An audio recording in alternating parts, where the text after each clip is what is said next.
নমস্কাৰ বন্ধু বান্ধৱীসকল ২৭ লাখ মহিলাসকলৰ বাবে বহুতে ভাল খবৰ কিয়নো তেওঁলোকে লাভ কৰিব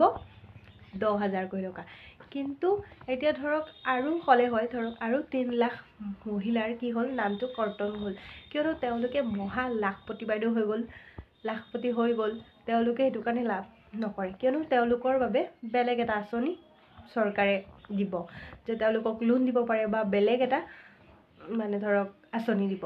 কিন্তু যদি ধৰক কিছুমান মানুহৰ ৩টা ল'ৰা ছোৱালী আছে ৪টা ল'ৰা ছোৱালী আছে তেওঁলোকে লাভ নকৰিব যদি চাকৰিয়াল পৰিয়াল হয় তেতিয়াহ'লে লাভ নকৰিব বা ইনকাম টেক্স আছে নিজৰ নামত তেতিয়াহ'লে নাপায় বা নিজে ধৰক চাকৰি কৰি আছে তেতিয়াহ'লে লাভ নকৰে তো এনেকৈ ধৰক বহুত মানুহ কৰ্তন হৈছে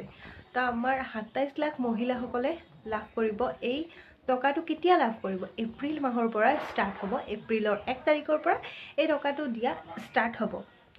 তো আপোনালোকে ভালদৰে শুনি লওক যে এপ্ৰিল মাহত দিব কিছুমানে কৈ আছে ফেব্ৰুৱাৰী দিব কিছুমানে কৈ আছে মাৰ্চত দিব কিন্তু মাৰ্চতো নিদিয়ে ফেব্ৰুৱাৰীতো নিদিয়ে ১ তাৰিখৰ পৰা দিব মানে এপ্ৰিলৰ ১ তাৰিখৰ পৰা দিব